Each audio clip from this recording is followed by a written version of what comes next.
ई slogan ॾिनो वियो आहे त हिकु सिंध हिकु सकाफ़त ऐं 1 डिसंबर ते ॾींहुं मल्हायूं पिया ऐं अॼु तव्हां हीउ जेको प्रोग्राम रखियो आहे टेबला पेश कया आहिनि ऐं नंढा ॿार आहे असांजी वॾी सकाफ़ती हिसनि में आयूं आहिनि कीअं पिया महसूसु कयो असां मशहूरु आहियूं सिंधी मीडिया जा स्पेशली सिंध टीवी जा त हिन सथ में सिंधी क़ौम जी जेका ईद आहे उनखे पूरी दुनिया खे ॾेखारे रहिया आहिनि ऐं इहो मैसेज ॾेई रहिया आहिनि त सिंधी क़ौम हिकु आहे ऐं सिंधी क़ौम ॿियनि क़ौमुनि खां कंहिं बि हिसाब सां घटि न आहे। असल में थींदो ईअं आहे त दुनिया जूं जेकी बि सकाफ़तूं आहिनि उहे हिन वक़्तु अज़ीम शान आहिनि ऐं पूरी दुनिया में उन्हनि जो नालो आहे, पर अफ़सोस सां चवणो थो पए त सिंधी जेका सकाफ़त आहे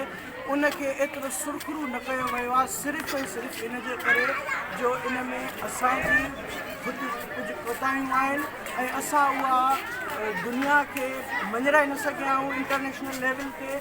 छो त असां वटि हीअ जेका सिंधी सकाफ़त जो ॾींहुं आहे, सिंधी तमदन जो ॾींहुं आहे, इहो कुझु साल थिया आहिनि त शुरू थियो आहे, पर हीउ ॾींहुं जेको हूंदो आहे हिन ॾींहं ते असां सॼी सिंध हिकु थी करे कंहिं बि ईद खां घटि हिन खे न मल्हाईंदा आहियूं ऐं दुनिया खे मैसेज ॾींदा आहियूं त वी आर वन, असीं हिकु आहियूं ऐं असां हिन ईंदड़ नसुल खे नई टहीअ खे इहो मैसेज था ॾियूं त असांजी सकाफ़त, असांजो कल्चर 5000 साल पुराणो आहे। दुनिया में उहा मिस्री तहज़ीब हुजे, उहा बाबल जी तहज़ीब हुजे, चीन जी तहज़ीब हुजे या जेकी बि यूनानी तहज़ीबूं आहिनि उन्हनि खां सिंधी तहज़ीब कंहिं बि हवाले सां घटि न आहे ऐं हीउ जेको प्रोग्राम आहे इहो असां पंहिंजे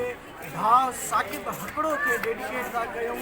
जंहिं सिंधी सकाफ़त जे करे पंहिंजी जान निशावर करे छॾी।